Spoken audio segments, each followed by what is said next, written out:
Nuclear talk continues to dominate EU headlines. For the first time in 20 years, Belgium gave the green light to a nuclear treatment company to treat 120 tons of German radioactive waste on its soil.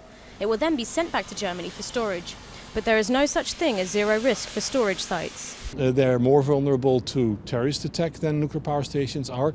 They're also vulnerable to unforeseen natural events, as we've seen in Fukushima. Nuclear energy has not been subject to the same disposal rules for the military, and MEPs seek to address this for the first time. However, certain loopholes exist concerning nuclear waste exports to third countries like Russia, which shares borders with Finland, Estonia and Latvia. Some countries are very small and they may not have anything that's geologically suitable for nuclear waste, but we should not be allowing it to go outside the EU. We can control waste within the EU with EU standards. We have no control on what's happening to it outside the EU.